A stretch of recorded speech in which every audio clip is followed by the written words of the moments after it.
Dans cette leçon, nous allons créer un premier fichier PHP affichant du code HTML. Puis, nous allons créer deux pages PHP reliées par un hyperlien. Enfin, nous allons introduire la structure classique d'une page PHP en utilisant des include ou des require de fichiers extérieurs. PHP et HTML sont très imbriqués. Un fichier purement PHP peut générer du HTML, comme dans ce premier exemple. Du code PHP peut être inclus à l'intérieur d'un code HTML, comme dans ce deuxième exemple. Attention, à partir du moment où il existe du code PHP dans un fichier .htm ou .html, on doit renommer ce fichier en .php ou encore .phtml, bien que le plus utilisé soit .php. Attention, ouvrir un fichier PHP en local, sur votre machine donc, avec un simple navigateur, n'a pas de sens, comme le montre l'illustration ci-dessous. Comme nous l'avons vu dans les premières semaines de ce MOOC, un fichier PHP est exécuté par un serveur. Il faut donc faire une requête sur ce serveur. Voyons sur des exemples les différentes façons de créer du contenu HTML grâce à PHP. Dans ce premier exemple, on demande à PHP d'afficher une chaîne contenant du code HTML. On voit tout de suite que l'encodage de ce code HTML n'est pas bon. La page affichée n'a pas non plus de titre dans le navigateur. Nous corrigerons cela tout à l'heure.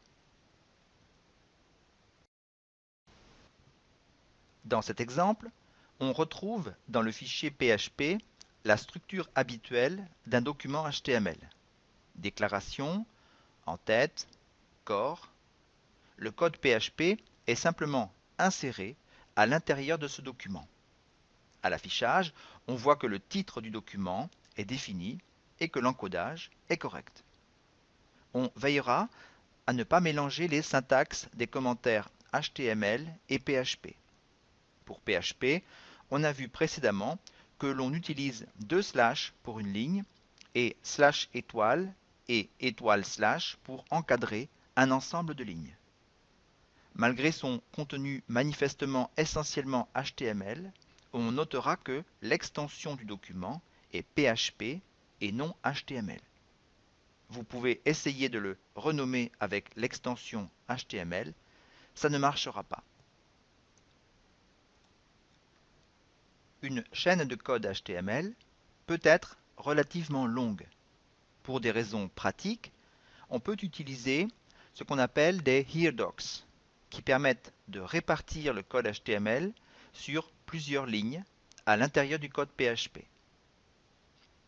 Attention cependant, le mot-clé EOF pour End of File doit se situer tout à fait à gauche, sinon l'affichage ne sera pas correct.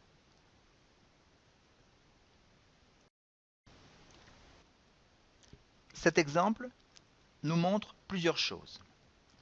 D'abord, que le fichier PHP peut alterner des blocs PHP et des blocs HTML. Deuxième chose, qu'il est possible dans PHP d'afficher du code HTML contenant des variables PHP, comme ici, où l'on affiche un élément h1 dont le contenu est la chaîne $titre1. Enfin, que la variable $A définie dans le premier bloc PHP l'est aussi dans le second. On voit que la portée de cette variable, c'est-à-dire les endroits où elle reste définie, est le document. Dans cet exemple, deux façons d'imbriquer du code PHP et HTML.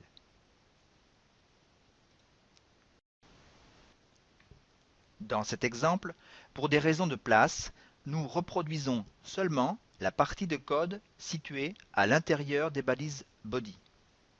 Nous voyons pêle-mêle plusieurs choses. Comment afficher les éléments d'un tableau? On retrouve bien entendu l'expression for each vue dans les premières semaines du MOOC. Comment utiliser une syntaxe courte pour la déclaration du code PHP. On appelle cette façon de faire short tags. Elle n'est pas conseillée car sa bonne exécution dépend de la configuration de PHP. Enfin, comment utiliser des codes de caractères?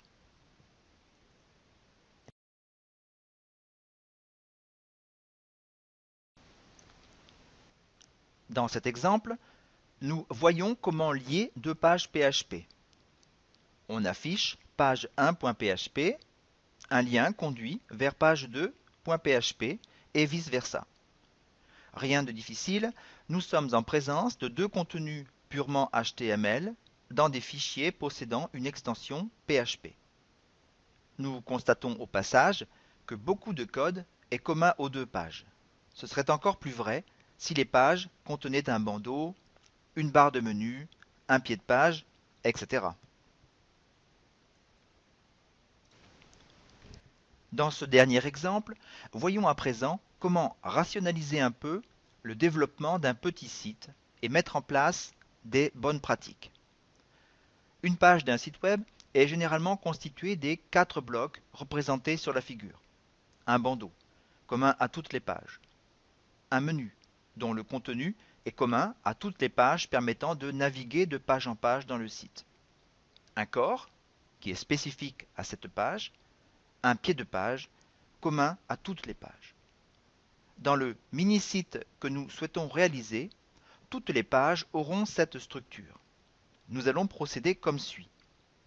On crée un fichier PHP header.php et on y insère la totalité des balises d'ouverture, HTML, head, etc. ainsi que tout ce qui doit se trouver en haut, logo du bandeau, menu. On pourrait même créer un fichier PHP menu.php spécifiquement pour le menu. On crée ensuite un fichier footer.php et on y insère le code de bas de page. Ici, une ligne horizontale, le copyright, etc. Enfin, on crée le fichier index.php qui va rassembler et afficher plusieurs de ses précédents fichiers et afficher son contenu propre. Toutes vos pages, contenant ou non du PHP, doivent porter l'extension .php. On rappelle la petite différence entre include et require.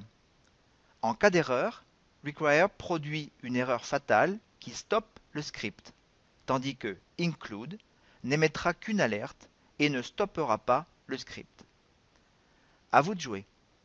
Nous allons poursuivre le développement de ce petit site dans la leçon suivante et découvrir, grâce au protocole GET et POST, comment continuer à rationaliser son développement. Voici donc pour ces premiers éléments concernant l'association entre PHP et HTML.